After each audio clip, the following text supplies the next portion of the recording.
बंद कर दे क्या?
ॐ सहना भवतु सहनौ भुनक्तु सह वीर्यङ्करवावहै तेजस्विनावधीतमस्तु मा विद्विषावहै ॐ शान्ति शान्ति शान्तिः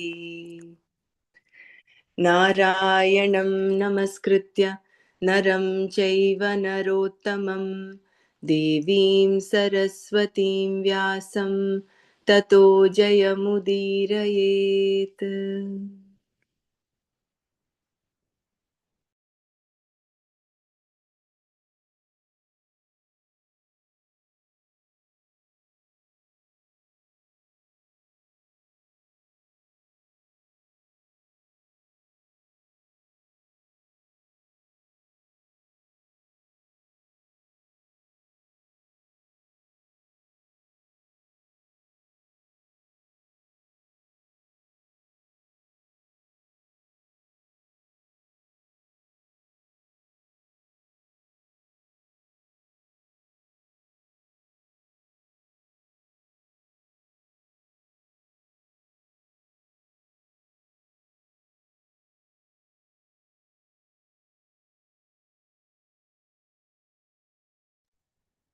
Jai Gurudev.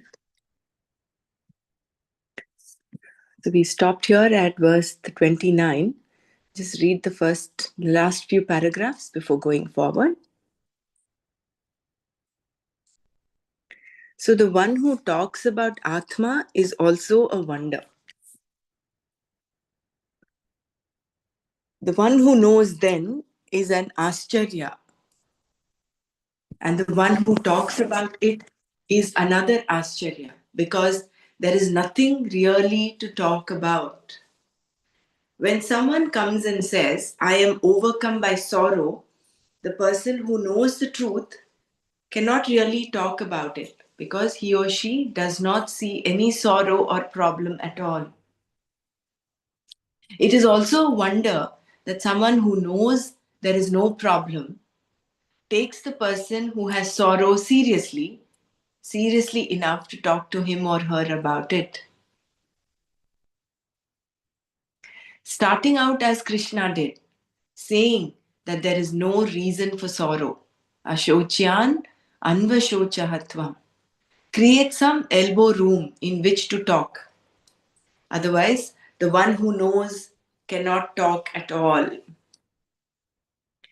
So this thing is, it's also a wonder that someone who knows there is no problem takes the person who has sorrow seriously, like how Krishna did with respect to Arjuna.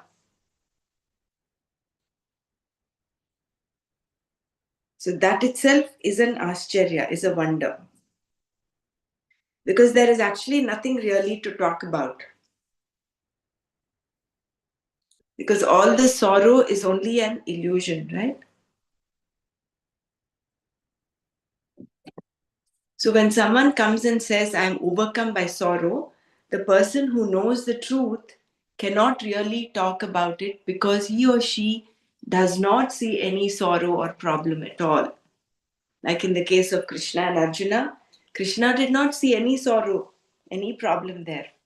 But But he took him seriously. He didn't shoo off Arjuna and say, oh, this is, he didn't say you're just Ananda, you're Satchidananda, and then stop at it. He started off with sorrow and says there is no room for sorrow. If Krishna had simply said, I am Ananda, you are Ananda, we are all Ananda, there would be nothing to talk about. To tell a person who says that he or she is sad, no, you are Ananda, leaves no room to talk, although the statement is true. To say that sorrow has no basis requires proof, and Krishna had 17 chapters in which to prove that what he said was a fact. He knew that to start by saying you are Ananda would give him no room to talk. Instead, Krishna talked as though there was a problem, and he as though solved it also.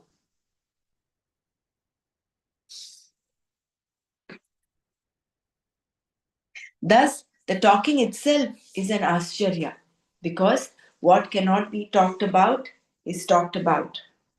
What cannot be verbally mentioned is mentioned. What cannot be captured by words is presented by words. This is indeed a wonder.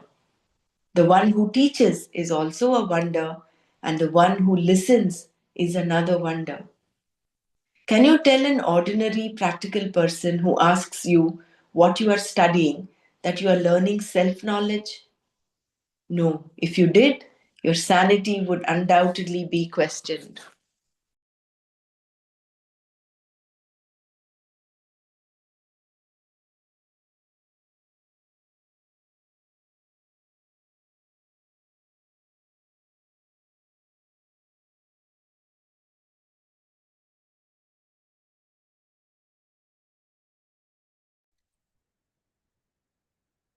The self is something that is impossible to talk about, and the one who comes to listen, the one in many millions, is a wonder.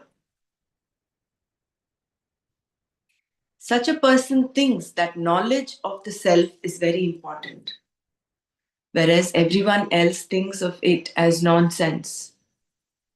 They think those who take 3 years to study self knowledge are wasting their time. They will say that you are fritting away the prime of your life, that you could have had 2 children in the same amount of time. There are so many aspects to this wonder, the wonder with a capital W. Any way you look at it, it is a wonder. The one who is able to see the Atma is a wonder. Or we can say that the one among many who sees the Atma does so with wonder. Also, there is no wonder that even after listening to the teaching, there are those who do not understand.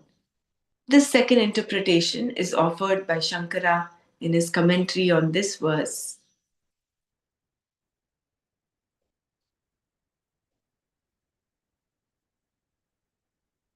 आश्चर्यवत् पश्यति कश्चिदेनम् आश्चर्यवत् वदति तथैव चान्यः आश्चर्यवच्चैनमन्यः शृणोति श्रुत्वाप्येनं वेद न चैव कश्चित्. So, seeing the Atma is a wonder. Hearing about it is a wonder. Talking and teaching about the Atma is a wonder. And a wonder of wonders is even after listening to the teaching of the Atma, one does not still understand.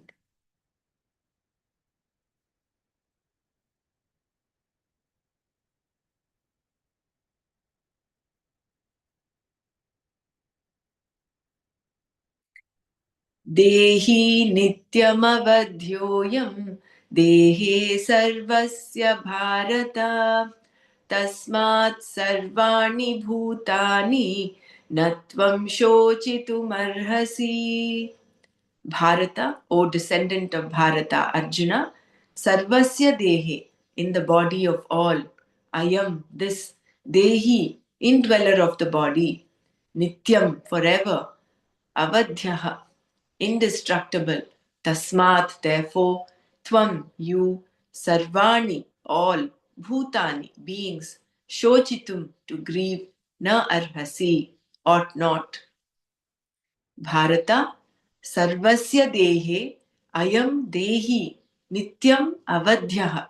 Tasmat tvam sarvani bhutani shochitum na arhasi. This Atma, the indweller of the body of all being, the indweller of the bodies of all beings, is ever indestructible. O descendant of Bharata, therefore you ought not to grieve for all these people. Here, Krishna summed up his original statement that he made in verse 11, that there is no cause for grief. Atma is Sat, therefore Nitya, meaning that it is not subject to birth, death, change, and so on. In the light physical body of any being, there is a Dehi, an indweller of the body, Deha, and this Dehi, called the Jivatma, is not subject to destruction, it is Avadhya. Vadhya means that which is subject to destruction, that which can be destroyed. Avadhya means that which is not subject to destruction.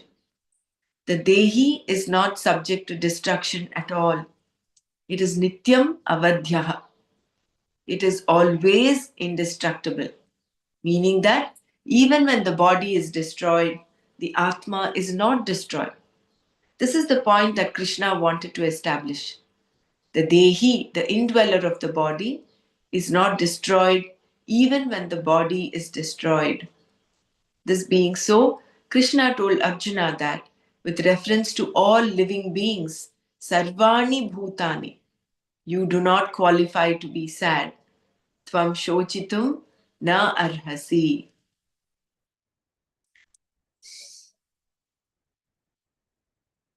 Krishna backed his statement with all possible arguments.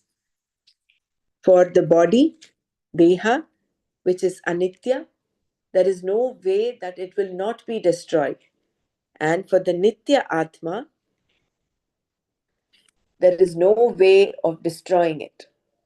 Either way, therefore, there is no room for grief based on death, nor is there any room for grief on the basis of any other situation, as has already been pointed out. Because any situation that causes you sorrow is not a permanent situation.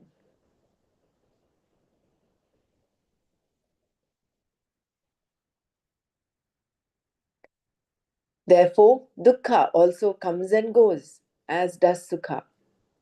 Because there is no content to dukkha, we cannot even say that a particular object or situation causes it. It is one's thinking with reference to a particular object or situation that actually causes dukkha. There can be physically painful or uncomfortable situations, but these are different from sadness. Here, we are dealing with sadness, not mere physical pain.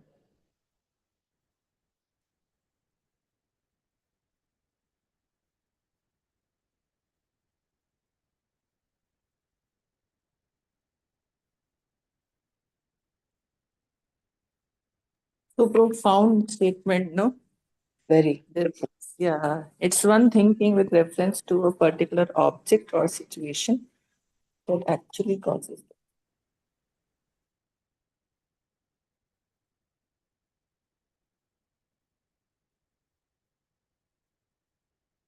The example that comes to me is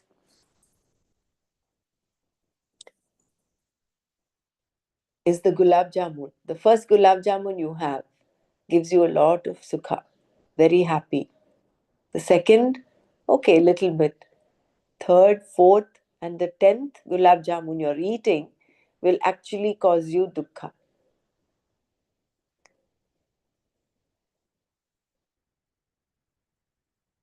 So it is not just the situation, it is, yeah, maybe with respect to thinking, it is not the appropriate example, but It is that it is impermanent. Sukha and dukkha are just fleeting. It is, they're ever changing. So they are anitya.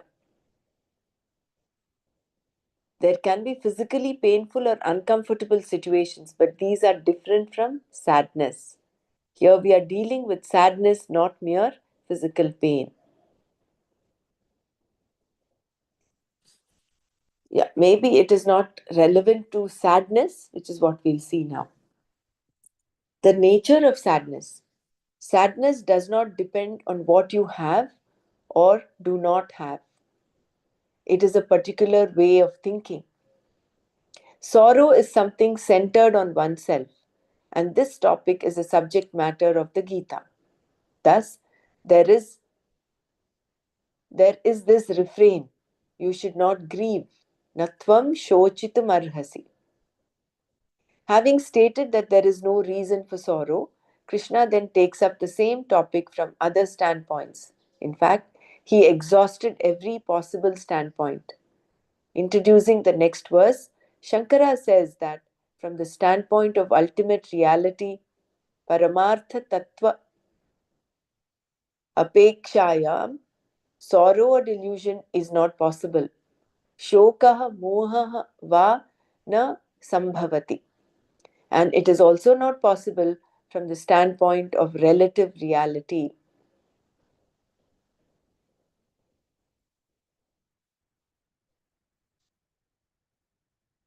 So, Shankara says from the standpoints of ultimate reality as well as relative reality, Shoka and Moha are not possible. Paramartha Tattva Apekshayam Shokaha Moha Va Na Sambhavati. And it is also not possible from the standpoint of relative reality. Arjuna may well have said to Krishna, I am worried about Bhishma and the others, and you're telling me that the Atma does not die. Bhishma is my grandfather, a man whom I respect. Therefore, I cannot kill him. Just to think of it causes me sorrow, and all you say is that he is the Atma, he is eternal, etc. What are you doing to me? When I am sorrowful because someone is dead, you cannot come and tell me that no germ can kill the Atma, when in fact the germs kill the person. It just does not work. Here too, what you are saying is too much for me. Arjuna would not really have argued in this way because he himself had asked for self knowledge. Until he asked Krishna to teach him, Krishna did not teach. He only encouraged him to fight. Only when Arjuna asked did Krishna begin to teach him. Because Arjuna wanted Shreyas, he told Krishna that he was his Shishya and therefore Krishna taught. Even though this was not Arjuna's thinking here, Krishna nevertheless exhausted the topic. He did not allow any standpoint, even relative standpoints, to go unattended. In this way, both from the absolute and the relative standpoints, we can understand Krishna's statement that there is no reason for sorrow.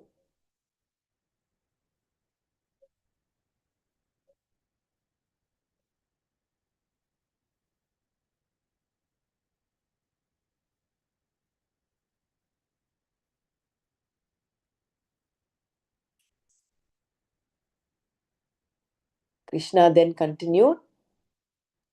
So, before going to the next verse, and let's just recollect what he said in this verse. So, basically, he's repeating the same thing from a different standpoint. देही नित्यमवध्योऽयं देहे सर्वस्य भारत तस्मात् सर्वाणि भूतानि न त्वं शोचितुमर्हसि. So he's included everybody. Arjuna was only concerned about Bhishma, Drona and his other relatives. But here Krishna has included everybody. So there's no reason for you to be sorrowful with respect to everyone because the Dehi, the Atma, The indweller of the body, Deha, is Nitya, and it is Abadhyaha.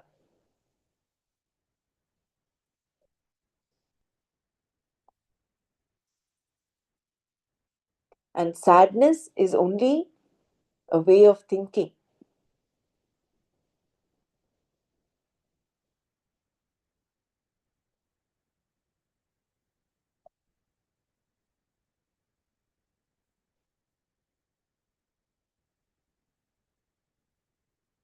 Anybody wants to share before we go further?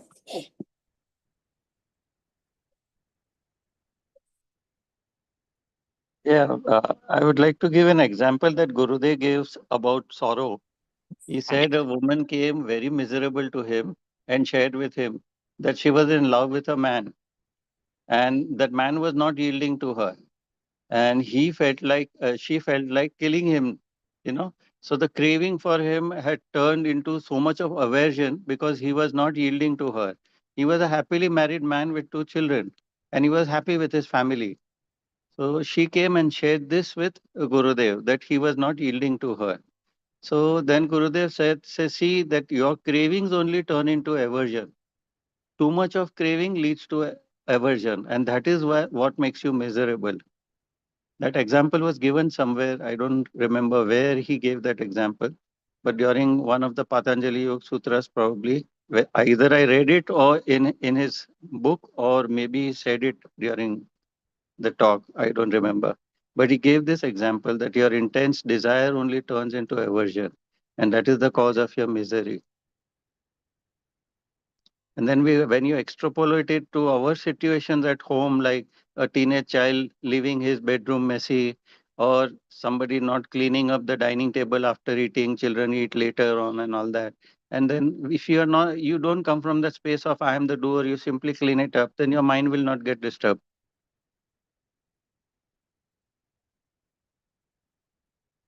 You can tell firmly, but when you come from the space of I am not the doer and clean it up, then your mind will not get disturbed. Like nobody else is the cause of your sorrow. Your own mind is the cause of your sorrow, was what Gurudev said. He's been saying it quite often these days. Mhm. Jai Gurudev. Thank you. Thank you for sharing, Percy ji. Yeah, it is the mind, it is the way we think, right? See, the same situation, when your mind is calm, is you take it differently with respect to some mess that is there in the house. But if your mind is not calm and you're upset, or something else has upset you, or you're not centered basically, for whatever reason, then the way you perceive that is different. So the And in this, capacity, your capacity to take in so called the whole world with its imperfections, the lesser the capacity, the more you're troubled by it. When you expand your capacity to accept whatever, however the world is, then you're centered, you're not flustered by what happens outside.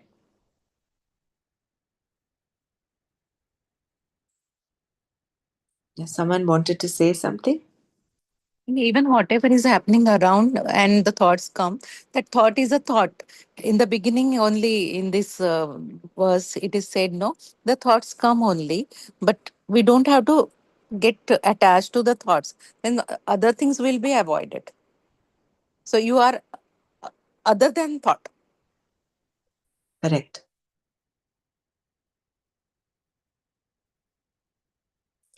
The thought has no existence of its own, right? It is just a, when you start analyzing a thought, it does not remain. It's just like that illusion. It's just like that, the mirage on the road.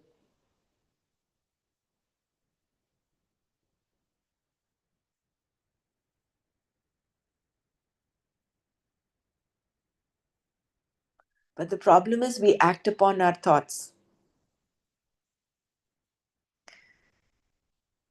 The upset thought comes in, the anger thought comes in, and then you become angry.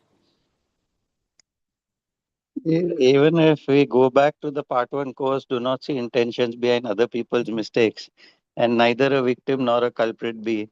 All that explanation which is there in the part one course. See, we are not able to apply that in a challenging situation, and that is why our mind gets disturbed.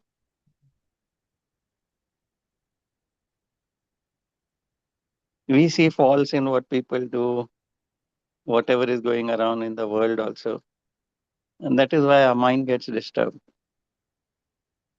Either you become a victim or you become a culprit. Jai Gurudev. So very true. So I will just read this part about what sadness is, the nature of sadness. Sadness does not depend on what you have or do not have. Before that, see, for the body which is anitya, there is no way that it will not be destroyed. And for the nitya atma, there is no way of destroying it. Either way, therefore, there is no room for grief based on death. Nor is there any room for grief on the basis of any other situation, as has already been pointed out, because any situation that causes you sorrow is not a permanent situation. Therefore, dukkha also comes and goes, as does sukha. Because there is no content to dukkha, we cannot even say that a particular object or situation causes it. It is one's thinking with reference to a particular object or situation that actually causes dukkha. There can be physically painful or uncomfortable situations, but these are different from sadness. Here we are dealing with sadness, not mere physical pain.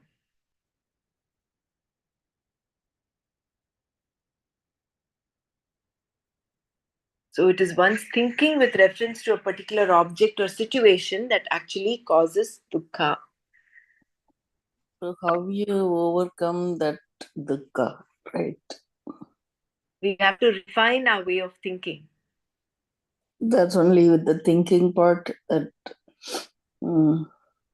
That is why Gurudev says clarity in the mind, and then purity in the heart, and sincerity in action. So that clarity in the mind has to, if that clarity is there, then the thinking process is also clear. So when you're talking about this victim, culprit, and things like that, so that is also all related to these thoughts or Yes, it is very red, in very reference to a well thought. said. Yeah. So you're not being victimized by any means. That's. I mean, it's so hard to think that way because every day you go through some problem or the other, right? So, yeah. Mm.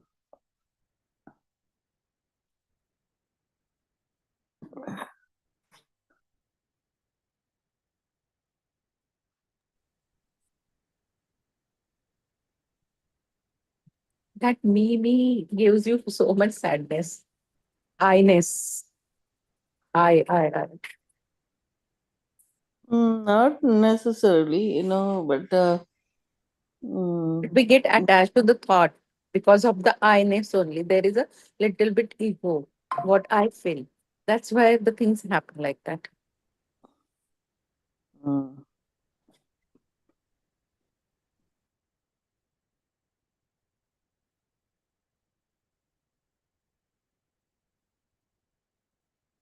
So actually here, to refine our way of thinking, all these 5 points that we learn in the happiness program come of value to refine our way of thinking. First of all, when you're going through some tough situation,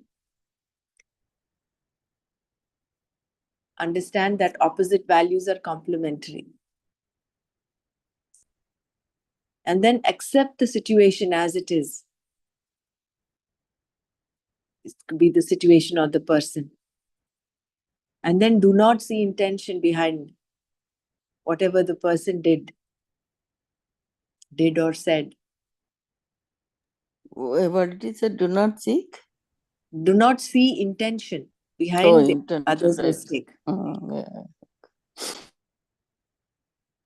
And then when it comes to some insult or humiliation, so-called humiliation that someone hurled at you, do not be a football.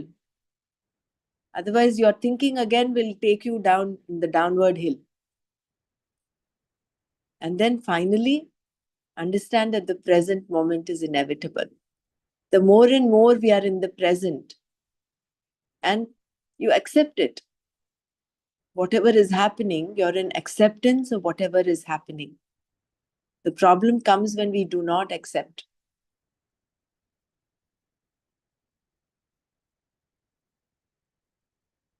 Like in the example Percy G gave, the dining table is dirty or the room is messy. That is a fact. But problem is, if we are in non-acceptance of that, that will unruffle us. But one becomes upset. Whereas if you're in acceptance of that, then you accept it. Yes, it is dirty. And then you take some action. In order for that not to continue, you tell whoever's responsible, you take up, of course, the responsibility to create a change in that person who needs to keep it neat.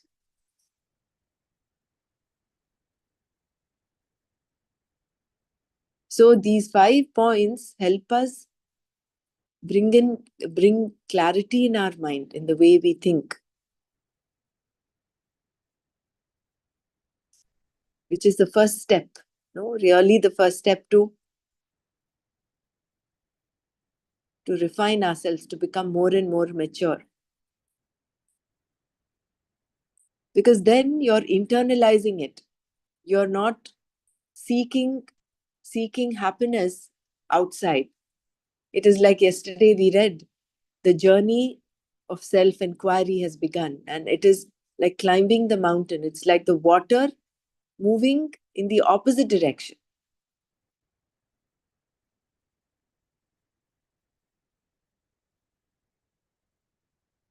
It is not like the rest of the people which are likened to water flowing down the slope, that everybody does. But it is radical to take the opposite stand and say, hey, no, you're taking up full responsibility for your feelings there, for your feelings, your thinking, what you are going through. So-called sadness, you are taking responsibility.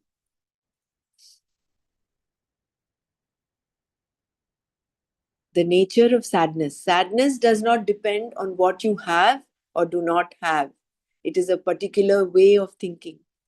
Sorrow is something centered on oneself, and this topic is a subject matter of the Gita. Thus, there is this refrain, you should not grieve. Natvam shochitum arhasi. Having stated that there is no reason for sorrow, Krishna then takes up the same topic from other standpoints. In fact, he exhausted every possible standpoint. Introducing the next verse, Shankara says that from the standpoint of ultimate reality, Paramartha Tattva Apekshayam, sorrow or delusion is not possible. So, in the ultimate reality is what? That Atma is Nitya. So, with respect to the ultimate reality, there is no reason for sorrow. There is no room for sorrow. Shoka moha va na sambhavati. And it is also not possible from the standpoint of relative reality.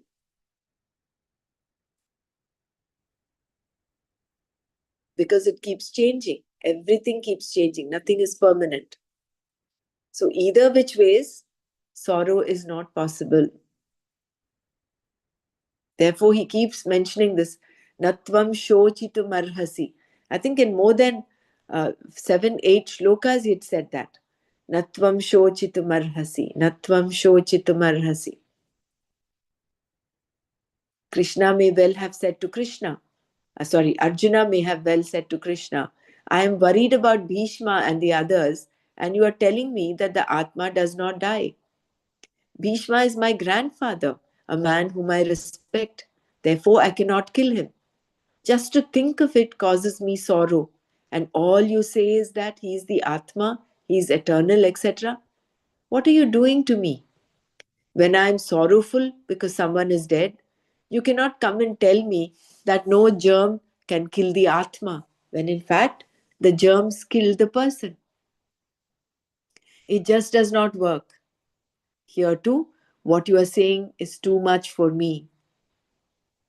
Arjuna would not really have argued in this way because he himself had asked for self knowledge. Until he asked Krishna to teach him, Krishna did not teach. He only encouraged him to fight. Only when Arjuna asked did Krishna begin to teach him. Such an important aspect, no? Krishna, all knowing, was simply standing there, Prahasanniva Bharata. He was just smiling at all that Arjuna had to rantle about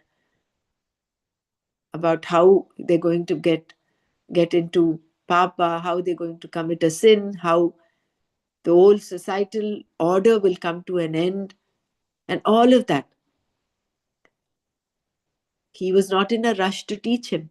It was only and only when Arjuna said, Shishyasteham Shadimam Tvam Prapannam.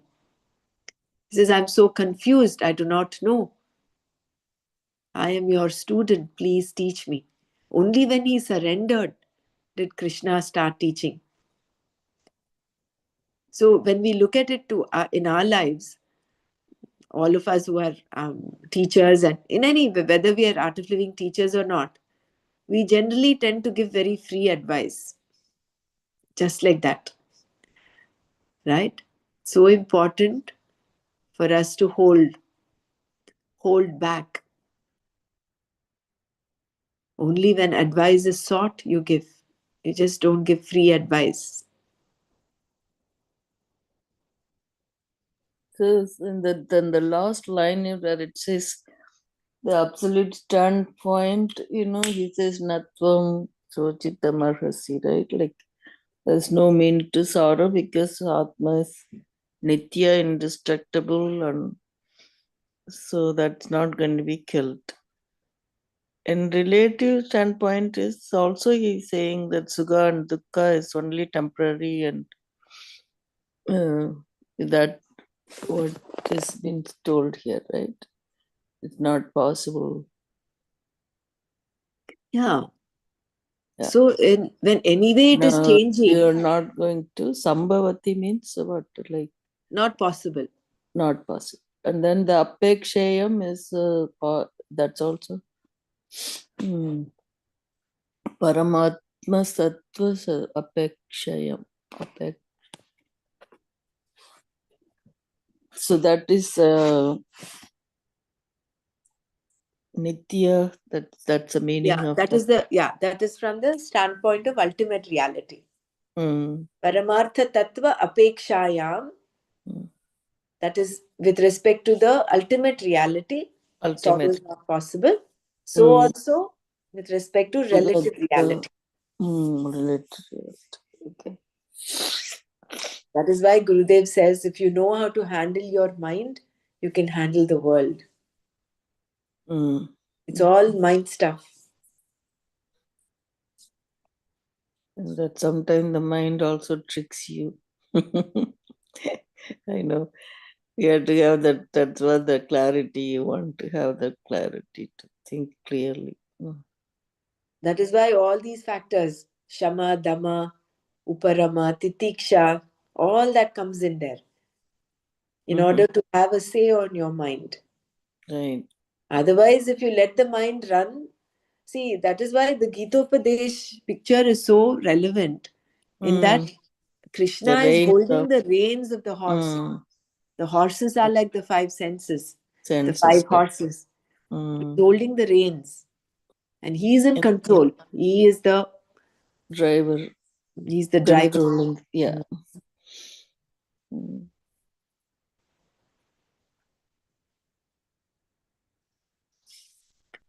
So Right. Krishna started teaching him only when Arjuna asked.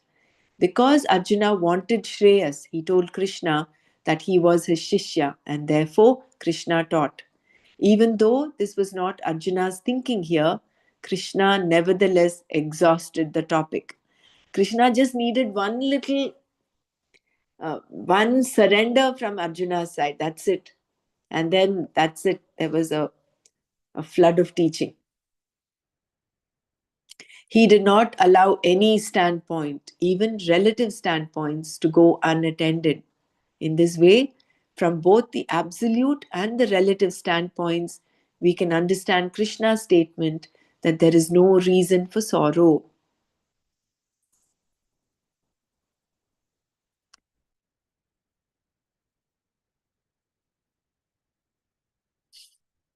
Because Krishna first talks to him about what the nature of the Atma is. It cannot be wet, it cannot be burnt by fire, it cannot be cut by a weapon. And then he comes on to the relative standpoint. He says, Dehi nityam avadyoyam. The Deha dies, but the Dehi remains. So Deha is a relative standpoint. With respect to the body, it is relative, right? So he says the Deha dies, but the Dehi remains. And therefore there is no room for sorrow. Krishna then continued, स्वधर्ममपि चावेक्ष्य न विकम्पितुमर्हसि धर्मार्थ धर्मार्धियुद्धात् श्रेयोऽन्यत् क्षत्रियस्य न विद्यते. Swadharmam, one's own duty, api cha, and also aveksha, looking at, vikampitum, to waver, na arhasi, you ought not, he, for dharmyat yuddhat, that a righteous war, kshatriyasya, for a kshatriya, anyat, any other, shreya, good, na vidyate, does not exist. Swadharmam apicha avekshya vikampitum na arhasi. He dharmarth yuddhat kshatriyasya anyat shreyah na vidyate. And also from the standpoint of your own duty, you should not waver. For there is nothing greater for a kshatriya than a righteous war.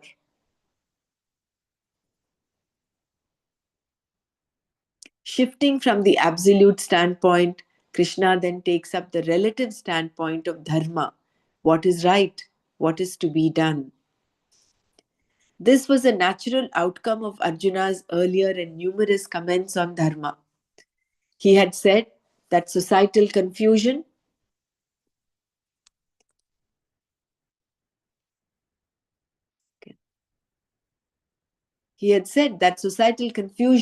would be the result of this war, and he would be the cause for the confusion. He had said, we have heard, O Krishna, that those men who have destroyed the family duty live in hell. Thus, Krishna looked at it from the standpoint of dharma as well as from other standpoints, including worldly gain, as we shall see. Aveksha means seeing from the standpoint of swadharma, seeing what is to be done by oneself. Again, Arjuna was being told here that he was not eligible to develop this trembling hesitation. Navikampitum arhasi.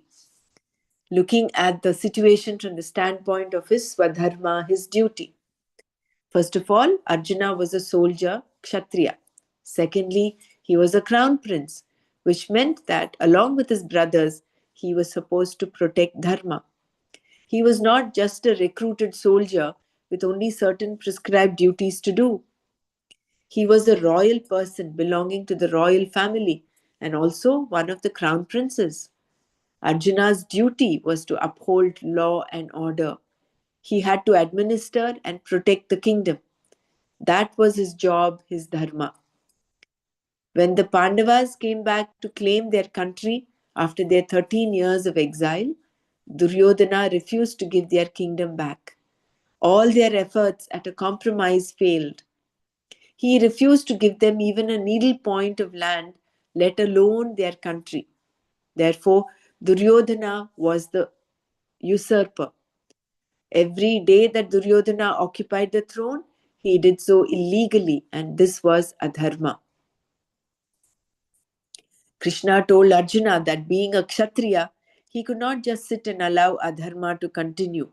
Therefore, from the standpoint of his own dharma, Arjuna ought not to waver or hesitate about what he had to do. Swadharmam api cha avekshya navikampitum arhasi.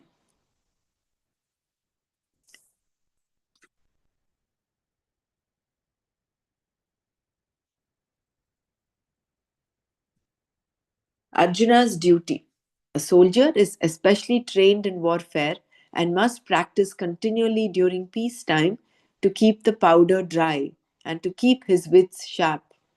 If he has to retire before a war actually occurs, his skills go unused, although it was his and others' good fortune that there was no war. Not to fight is also proper if there is no cause to fight. But, as Krishna said, if that same soldier gets a chance to use his training legitimately, there is no greater opportunity than that to show his skills. Generally, when such chances come, there is always some legitimacy about them. To shoot someone merely because he or she spoke out of turn is definitely illegitimate. But here for Arjuna, there was a legitimate chance. Dharmart anapetam dharmyam, that which was not against dharma. The battle Yuddha was based purely on dharma, and the one who brought Arjuna to it deserved to be punished. This then was a dharmya yuddha, an expression that is often misused. Here, the dharmya yuddha was first of all to establish dharma. Also, the person who had flagrantly violated dharma by usurping the kingdom deserved to be punished. Thus, Krishna as much as said to Arjuna, "The battle is right in front of you, Arjuna. You now have a chance to demonstrate your weapons and skill, and it is your duty to do so." Arjuna's weapons had gone unused for a long time. They had been stockpiled and maintained so that they would not become rusty. Most of his missiles were in the form of mantras, and Arjuna had to repeat these mantras daily because they were the power behind his weapons. This was how the weapons were kept alive and was how Arjuna kept the powder dry. Arjuna had done what was required, and now a time had come when all of his acquired skill was to be used for the purpose for which it was learnt and stockpiled. He did not learn all this to destroy people or to demonstrate his prowess, but to protect Dharma, and now was his chance to do so. Thus, from the standpoint of his own Dharma as to what had to be done, there was no room whatsoever for lamentation or hesitancy. This was one argument that Krishna put to him. Another argument Krishna put forward was that for a Kshatriya, especially one of Arjuna's stature, there was nothing more appropriate for him to do. What is to be done by you, Arjuna, is to be done by you. And this Yuddha is something that is to be done by you, said Krishna. So we'll stop here. So let's do Manana on this.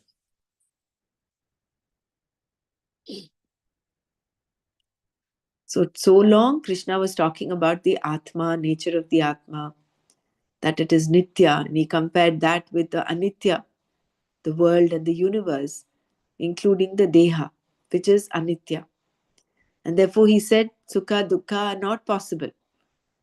He started off in the 11th verse, second chapter, saying, Natvam shochitumar ashocyan anvashochastvam. There is no reason for sorrow. You're grieving for something that does not need to be grieved. Now he's coming to the relative standpoint with respect to dharma, with respect to his action.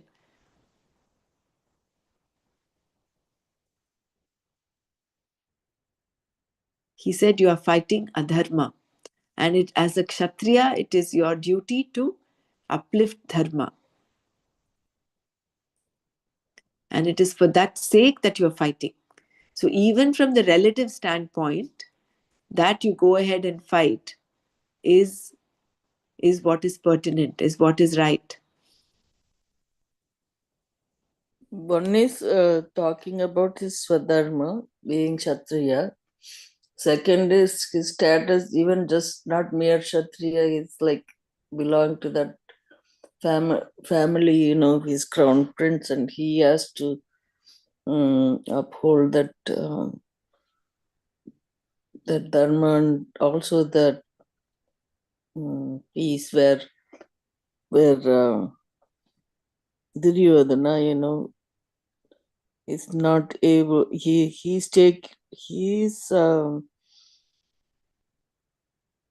actually, we can say that he has taken their land, because that's where it happened, right? He asked them, even though they did all their punishment, and then they came back and asked for the land, give their land back, but they wouldn't. He wouldn't, which is against the dharma. So the war is, he says, to fight for it, because to establish dharma also, not just being kshatriya.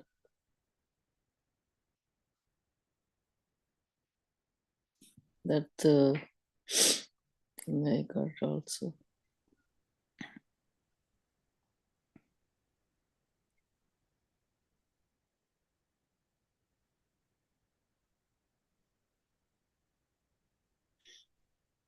Can we go back to the sloka, Dr. Ramaran? Just स्वधर्ममपि चावेक्ष्य न विकम्पितुमर्हसि धर्मार्धियुद्धाश्रेयोऽन्यत् क्षत्रियस्य न विद्यते. And also, from the standpoint of your own duty, you should not waver, for there is nothing greater for a kshatriya than a righteous war.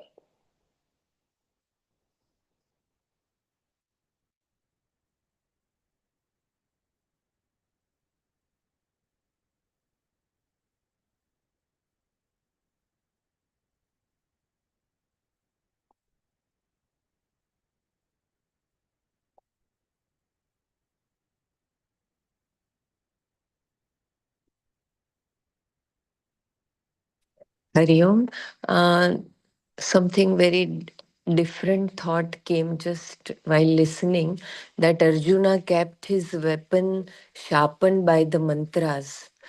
So I was thinking like our tongue is one of the weapons. So when we chant the mantras, we keep it appropriate when for the appropriate situation only. Otherwise, we keep it. Is it correct interpretation? Very beautiful way of looking at it. Very nice perspective.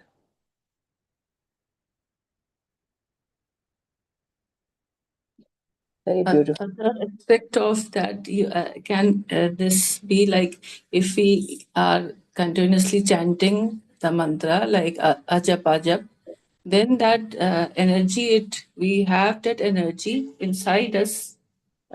You can say that it is the sattva is increased, and also whenever we feel ill and we are not able to do our nitya naimitya karma, like all that puja, then it is that only the ajapa jap mantra which keeps you remain in a positive frame of mind.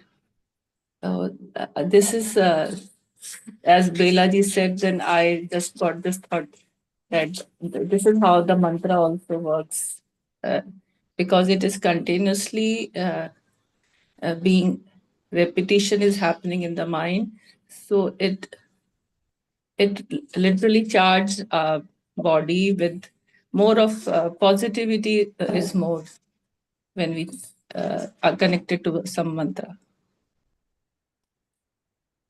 Talking about mantra, today's Ram Navami, right? Yes, happy Ram Navami. Yeah, happy Ram Navami. That Taraka mantra is the one. Can you say about that also, Dr. Pramra?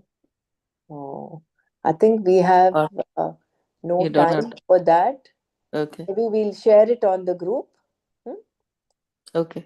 Taraka mantra, I don't know much about the Taraka mantra. I think it's Ram, Ram, Ram, right? That is the one. Yeah, I also thought that. I What just I want feel to. Ram, Rame, Rame, Manorame. That That is is in Vishnu Sahasranam, Krishna. right? Okay. Like what we would say Rame. Yeah, Rame correct. Ram. Rame.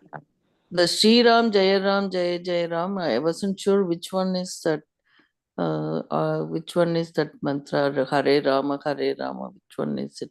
I forgot. I know we talked about it before. Anyway, for the sake of time, we go ahead now and Yeah. we Yeah, can. but it is Sri Ram Navami. Thank you for reminding. And yeah,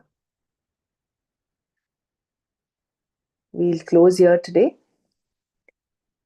Om Loka Samasta Sukhino Bhavantu. Om Shanti Shanti Shanti. Om Tat Sat Shri Krishna Arpanamastu.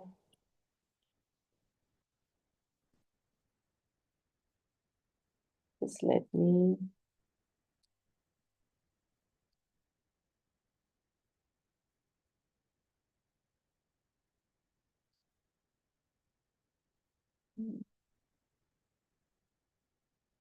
There is a 11-minute meditation. So let me just check whether this we can play.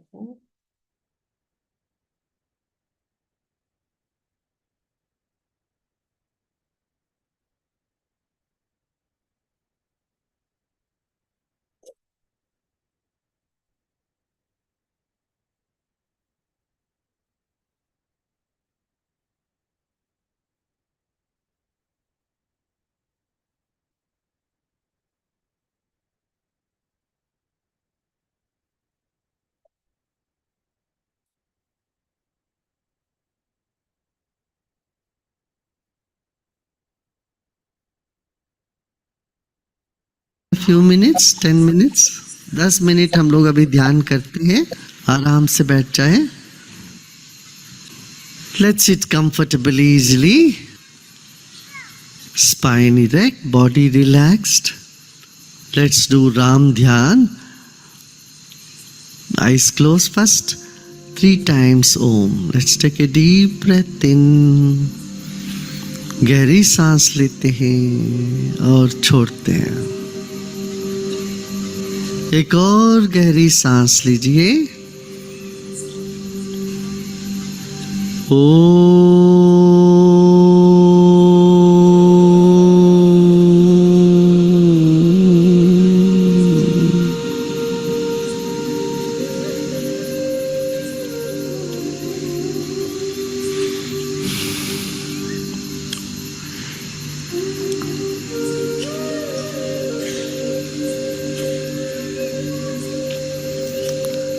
Another deep breath in.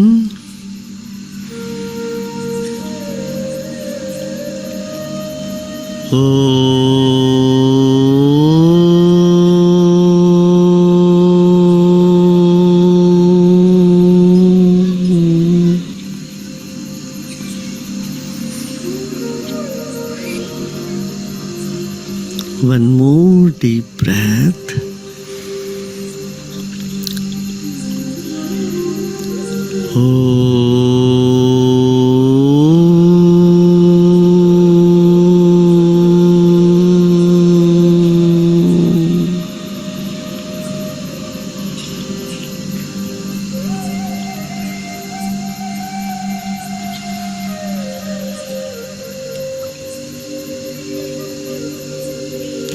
Let's keep our attention in our navel region.